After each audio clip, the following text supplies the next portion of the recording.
Okay, afternoon everyone. Welcome back. I hope you guys all have some coffee with you. You will see on our next episode of our webinar conference, we've got Philip Viljoen that I quickly introduced in the previous one. But I'd like to welcome Philip to the conference. I'm quickly going to give you some background.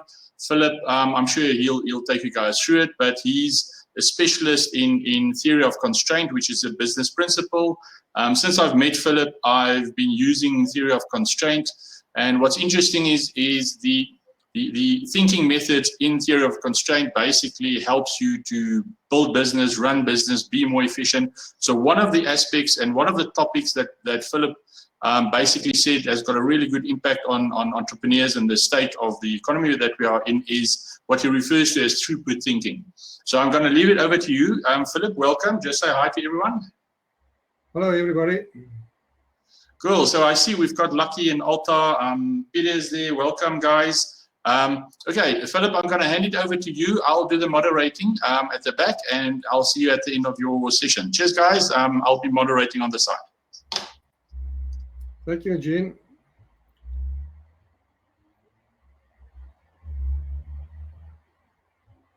I'm just sharing my screen because I would like to have control over the presentation and not allow anybody else to do this. A bit of a control freak.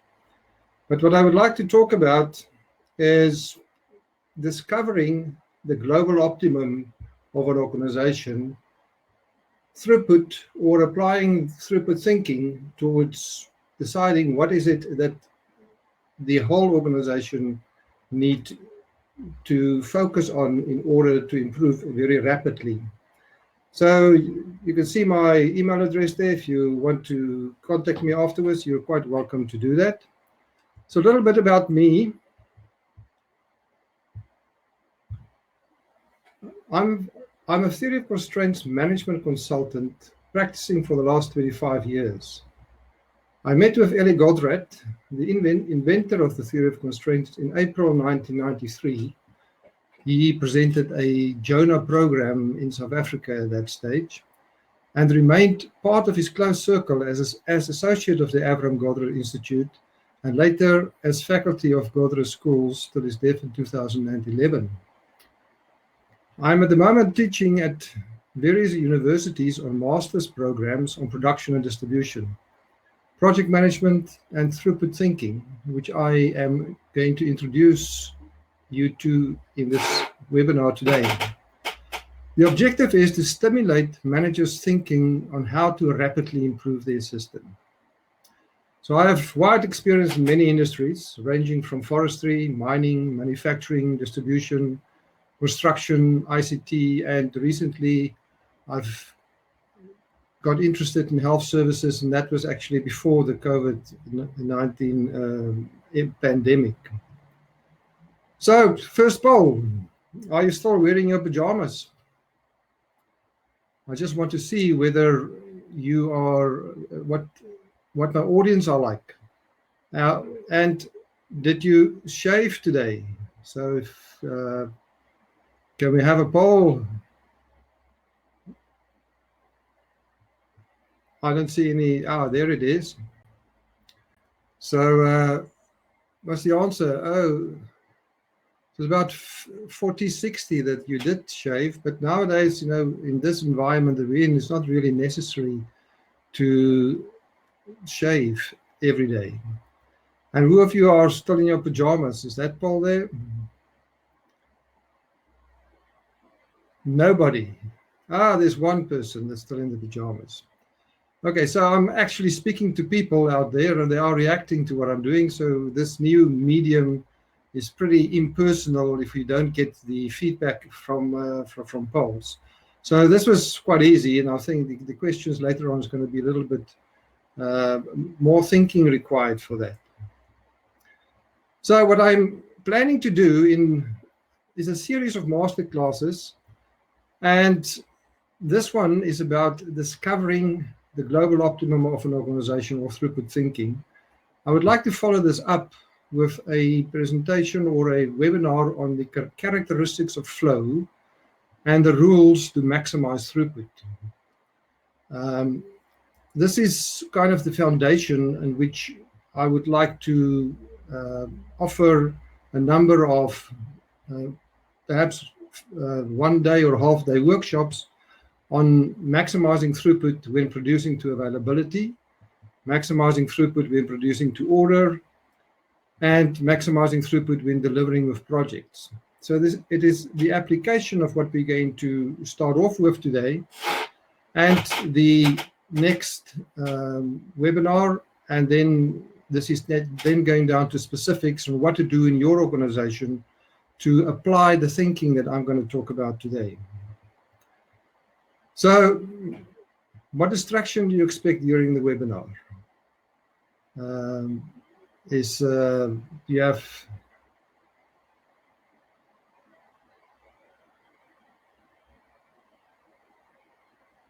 anybody? Emails? Yeah.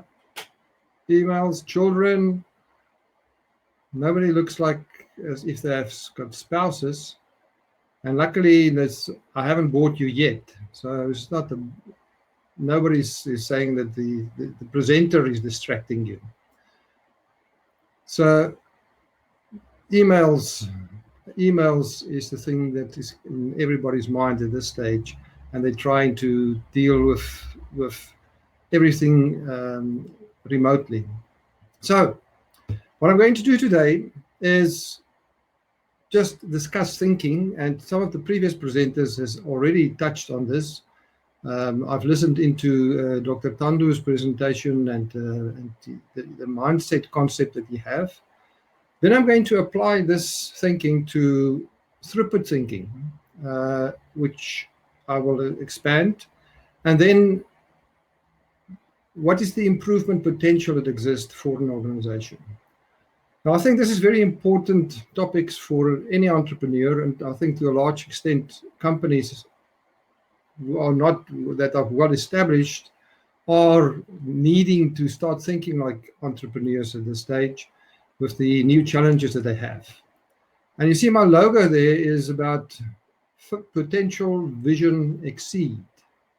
And this is the objective that I want to achieve. This is the logo or the process that I'm going to expand on.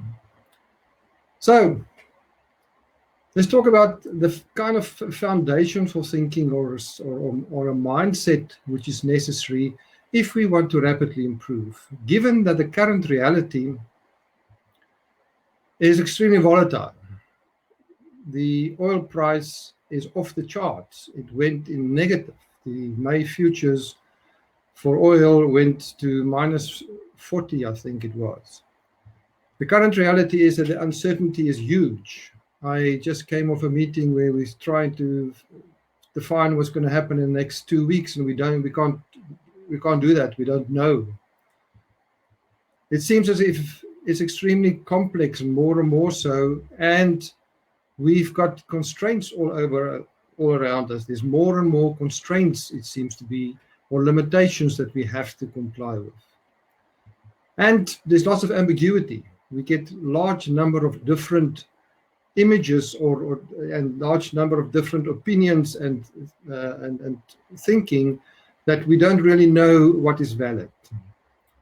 So what we would like to achieve, if we look at a timeline for how an organization performs, the current reality is that if we look at the past or the recent past, and we look at the company that has started small as an entrepreneur, with an entrepreneur, that we had initially very rapid growth in an organization, and then that kind of leveled off. Now, we need to be able to change the way that we make decisions and the way that we think in order to place ourselves on an exponential curve. And all of us now know very well what an exponential curve is. It is when the growth rate is constant over a period of time. And part of what I want to talk about is what's the mindset that must be in place in order to achieve exponential growth. The reality that we're facing with now is that organizations, all of a sudden, we fell off a cliff.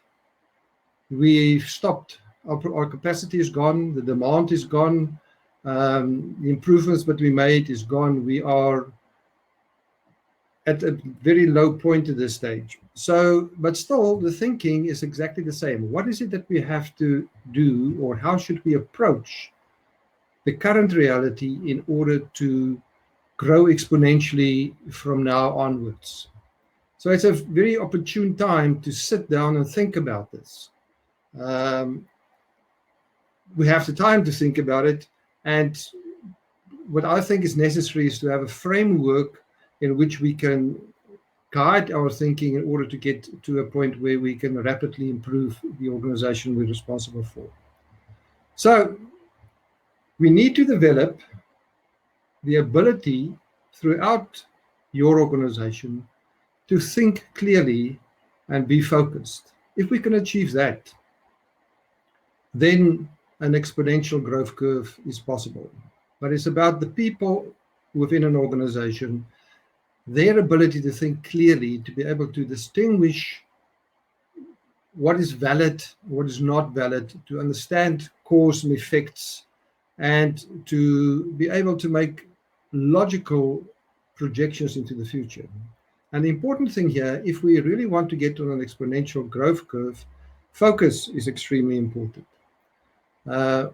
Without focus, we'll just be distracted, and we might end up again on the green curve that increases fast in the beginning, but then levels off at the end.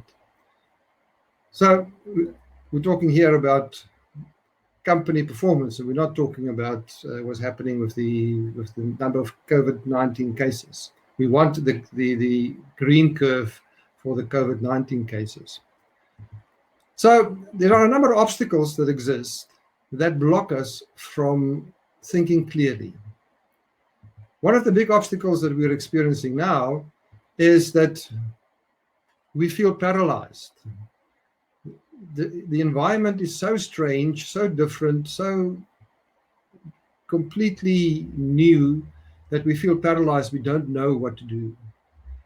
And we are starting to realize that we cannot really apply what we knew in the past to the current reality.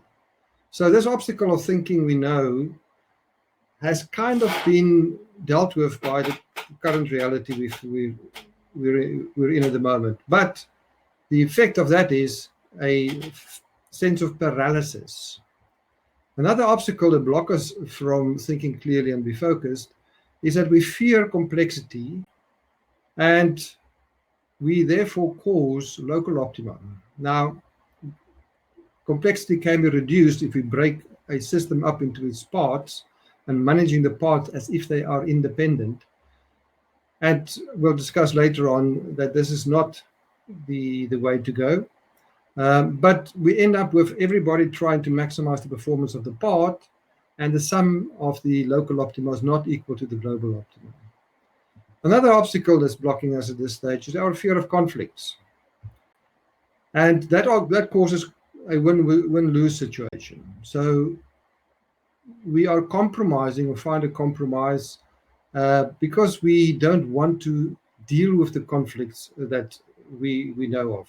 And the easy way out is to find a compromise. And that blocks us from thinking clearly. That blocks us from looking for a solution which is unique, which is a breakthrough that really is going to make a significant difference. I've mentioned this before, but another big obstacle currently, and more so, is our fear of uncertainty. And the effect of that is we end up with surpluses and shortages. And the cases that we have now is we've got in South Africa a surplus of beds in hospitals, but we have shortages for PPE for medical staff. So there's an over and an underreaction in many cases as a result of our fear of uncertainty. So we over protect, or we protect in the wrong places, which causes surpluses and shortages. And we have a tendency, and this is again very apparent in these days, to blame others or to blame the conditions that we are currently in. So if we really want to develop our ability to think clearly and be focused, we have to find a mindset that deals effectively with these obstacles. So I call it the fundamentals, but it's the fundamental mindset that is necessary in order to get onto the red curve, to get into exponential growth in our endeavors, in our businesses. So what's the fundamental, what's the mindset to deal with the obstacle of thinking we know of being paralyzed? And simply is a mindset that says every system can be substantially improved. Every system can be substantially improved, no matter what it is. And when you start off with this mindset, the sky becomes the limit, and we start to move away from being paralyzed. It says, what is it that we can do in order to improve? Because every system can be substantially improved. We can deal with the fear of complexity and local optima by realizing that every system has inherent simplicity. Every system has a few places that if we touch there, it has a huge impact on the system as a whole. We call it, in theory of constraints, the core conflict, or if we look at a flow process, the weakest link. And if we focus on the weakest link and what's necessary to maximize its performance, it simplifies our view and our thinking about the system. So it reduces the complexity. It doesn't mean the complexity goes away, but it just enables us to better deal with the complexity in our decisions on how to improve.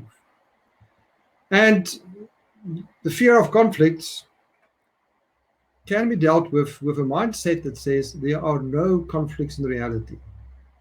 A win-win exists. And if we look for it, we can find it. And there's a thinking process which we call the evaporating cloud in the theory of constraints that says, so let's define what the conflict is, and then we start to challenge the assumptions. And very often it's an erroneous assumption that caused the contradiction, because in natural sciences, there isn't a contradiction. The moment a contradiction is found in the natural sciences, the normal reality is, or the action is, let's find out what was our erroneous assumptions. So this is the direction of that this mindset drives us into, to let's look for the erroneous assumption that causes a contradiction, because a win-win exists. And how do we overcome the obstacle of the fear of uncertainty? We must define and position an aggregated system of protection, but coupled with that, there must be a fast feedback to learn from what is the status of this protection. And again, I think we can use the current reality as an example here, and that's that we know now we've created beds all over the place, but our feedback is not being used. So what is the reality? What should we do now? Did we overcompensate? Where is the shortages? Is the system protection properly aggregated in the sense that we can have a relatively small protection mechanism of few items that will protect the whole, similar to an insurance system that a one pool serves the needs of a large number of different policy holders. And the other assumption that seems to, of the conflict, the obstacle of blaming others that sort of arrive at this stage, can be dealt with if we have a mindset that says people are good. And instead of looking for why people are bad, is to perhaps just change it around and say people are good. So how can we utilize that in order to deal with the current reality? So this is the thinking framework, the mindset or the fundamental mindset, which is the foundation for the whole of the theory of constraints and the whole of the thinking of how to improve rapidly and get on something like the red curve here, an exponential growth, continually improving at the same percentage every year. So, does this make sense?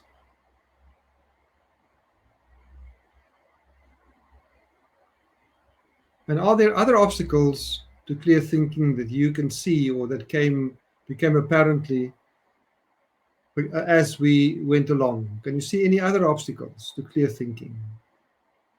Let me just see how this question is answered, because I don't have a yes or a no.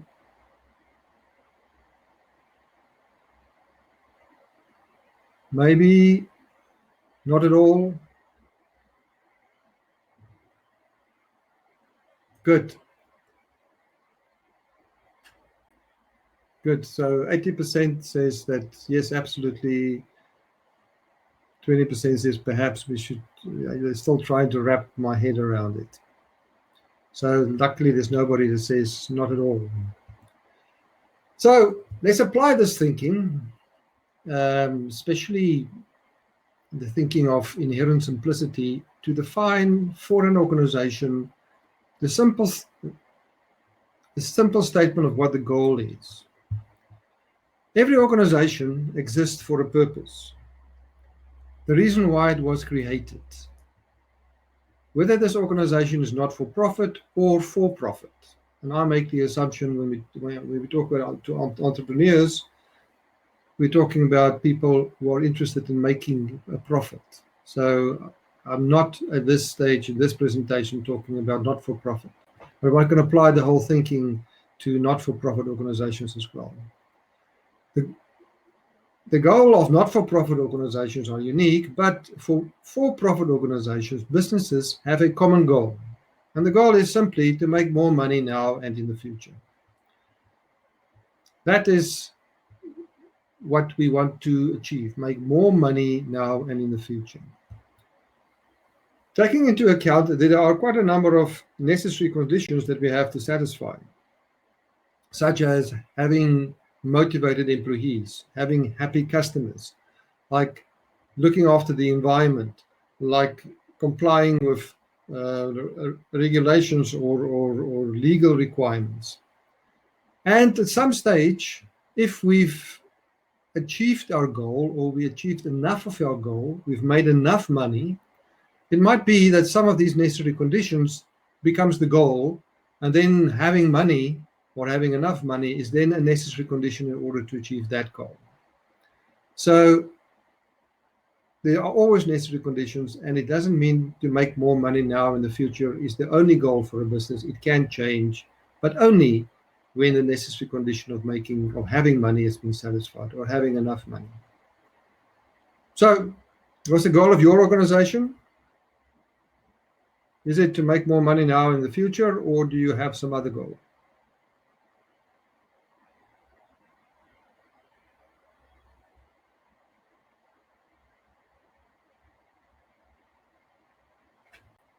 Okay, so the previous poll changed to what other obstacles to clear thinking can you see? Okay. So in this case, the poll result is that making more money now and in the future, 3/4 of you has that goal. Because one person says it's got a different goal, which is important because we need to, but we can apply this thinking with a little bit of modification to a different goal than making more money now than in the future. So throughput, we define throughput in the theory of constraints thinking as the rate at which the system generates money through sales. So throughput is then the metric for goal units. And it is simply calculated as sales revenue minus true variable expenses. So it means it is the revenue is gained per sales unit. So that's how money flows into the organization. And true variable expenses is incurred per sales unit as well. So I don't incur a true variable expense if I don't have a sales unit. Direct costs in some other terminology. But this provides the means for everybody to be aligned or focused on one thing. Because if we decompose the concept of throughput into these elements, we can see that there's a part of throughput which is the domain of sales and marketing, which is the product mix, which is the products that we offer to the market that will maximize throughput. There's also selling prices, which we can increase throughput. And again, that's a sales and marketing function, but it is not limited to sales and marketing. Production, who are primarily responsible for the volume that's being produced, can also produce in such a way that the customers are quite happy to pay more than the competitor, or more and more over time. So although there's a specific role for sales and marketing, and there's a specific roles for production, all of them can do things to increase the selling price. And of course, procurement, the relationships with suppliers, is the other element of throughput per unit that can be used in order to increase throughput. The objective of the system, the one metric for every part of the system, is throughput. Not just throughput, but maximizing throughput. And we're not talking about optimizing throughput, we're talking about maximizing throughput. What is it that I can do in my part of the system, if I'm a salesperson or as a marketer or I'm in procurement, to maximize throughput? Taking into account that the biggest lever for increasing throughput or maximizing throughput is through selling price. If I can increase my selling price of 1%, the bottom line is increased with that quantity. The net profit is produced with that increase of that quantity. So, and everybody's got a role to play. If I purchase poor quality materials, it will impact selling prices, and that will reduce throughput. So one can craft every decision that people make around this concept of maximizing throughput throughout the organization. So throughput thinking is focus on maximizing throughput. But there's also some investment that we have to make in any organization in order to have throughput. But we have to think how to minimize this investment. And we also have to think how to minimize operating expenses.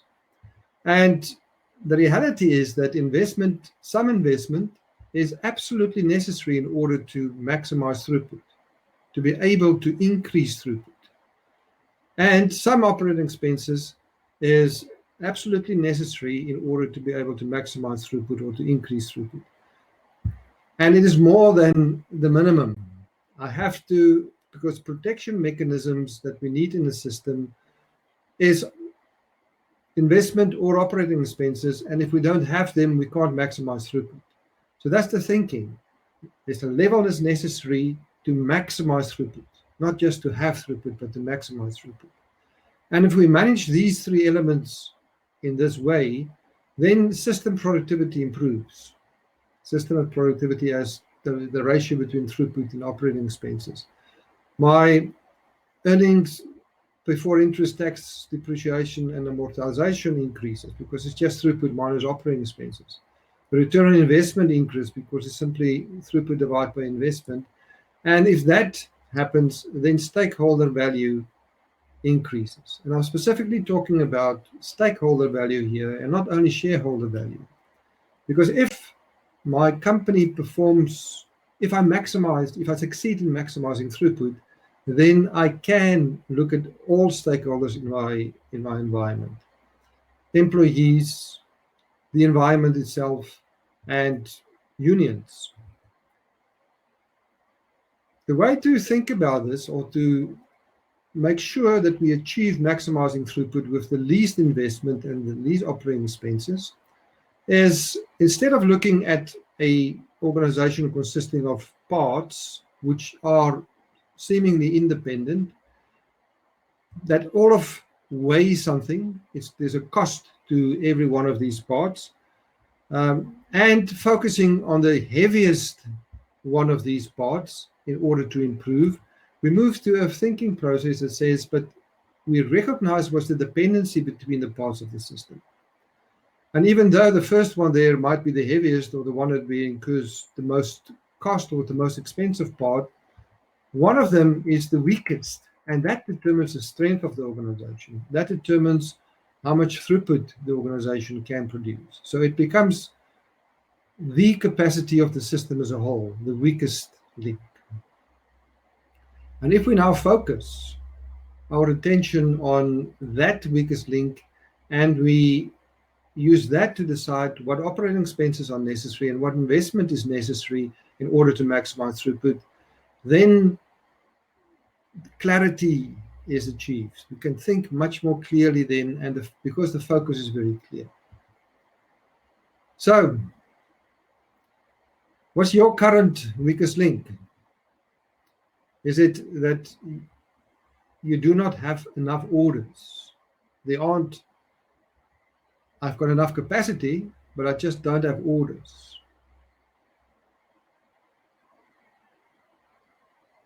What's your current weakest link? Some degree, most people, 2/3 says, well, now it's 50-50.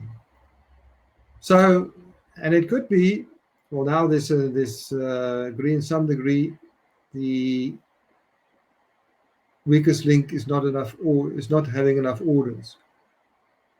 Definitely, there's some demand now that's gone through the roof, which we couldn't have expected with this pandemic.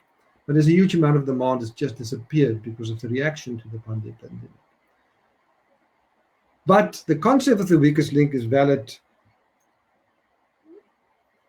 for every system. Still remains. So what's our improvement potential? Is limited only by the capacity of the weakest link. And the focus is now clear. The thinking is focused on that, and that's how to improve the weakest link. Very often, the weakest link is not fully utilized now, so we can get more out of the system with the same level of investment of the same operating expenses. So the vision that now opens up is that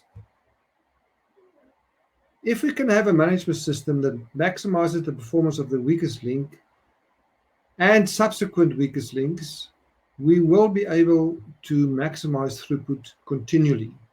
We can get on the red curve, the exponential growth, if we have a management system that maximizes the performance of the weakest link. But there will be new ones that we find as we improve. So we need a process on how to achieve throughput, maximization, minimization of investment and operating expenses. And this is the famous 5 focusing steps of the theory of constraints. Identify the system's constraint, decide how to exploit the system's constraint, subordinate everything else to the above decision, and those 3 steps alone increases throughput and increase the performance of the system significantly if the thinking around it is clear. Then to elevate the system's constraint, to add more capacity, which will increase investment and operating expenses. So I don't do that as a first step, I do that as a 4th step. And then if in a previous step a constraint has been broken, to identify the new one and repeat the process. Similar to this is a thinking of improving flow, or equivalently reducing lead time, is the primary objective. And that this primary objective should be translated into a practical mechanism that guides the organization on what is not necessary to do now. Because if I do things that's not necessary to do now, I waste my capacity that I need in order to do what is necessary now. And there's got to be a management system that says, abolish local efficiencies. Do not use them anymore. Get everybody to focus on maximizing throughput as the performance for everybody. And as we go along and improve and flow improve, we will find new areas that we have to deal with in order to balance flow better. So these 2 processes are doing exactly the same thing, and it's perhaps a different viewpoint on how to do this. So I've run out of time here. So I'm not going to go to the last slide. But it's about making good decisions. And seeing that I'm the last person on the agenda here, I think I'm going to use this slide. I'm going to go through the slide quickly. But it simply says that rapid growth requires decisions that maximize the throughput of the system. And the decision is always about the future. It's not about now, it's about the future. Recognizing the limitation of the capacity constraint when estimating the change in operating expenses. So the thinking process is simple.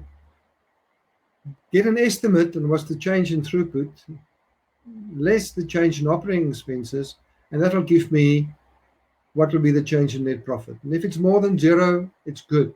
If there are alternatives and there's another alternative that will give me more net profit, of course, that's better. And look at the change in net profit for the investment that I have to make now in order to achieve that net profit, and that will give me the change in ROI. And it must be higher than the current ROI. And I can also think about this and what's the payback period for any investment I have.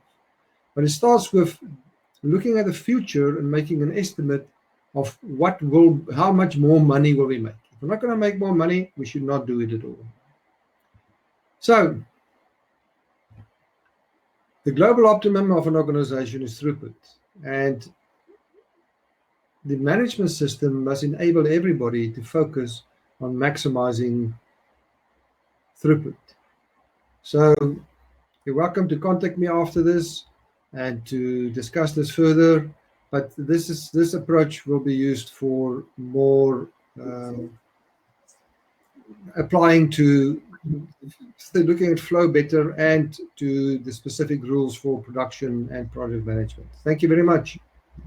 Cool. Thank you, Philip. That was very insightful. I think it obviously addresses on a more academic level on how to address your business. But definitely the theories applied is quite valuable for us as entrepreneurs and in the situation we're in.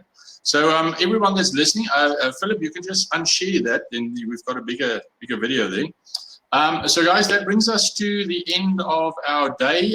Thank you very much. Tomorrow morning, we are starting with a motivational speaker, Pierre Du Plessis. He's also Cape Town based, and he's got a really great topic called Don't Let a Crisis Go to Waste. I haven't seen the content of his topic, so I'm quite interested to see what it does. But yeah, so we're going to leave you guys and sign off. It's now 3:40, day one of our online conference where we speak. We really appreciate everyone's attention and time you've given us. Philip, thank you very much. I'm looking down at you because you're on the screen at the bottom. But Philip, thank you very much, and thank you to all the other speakers. And enjoy your evenings. We'll see you guys 9 o'clock tomorrow morning. Thanks a lot. Bye-bye.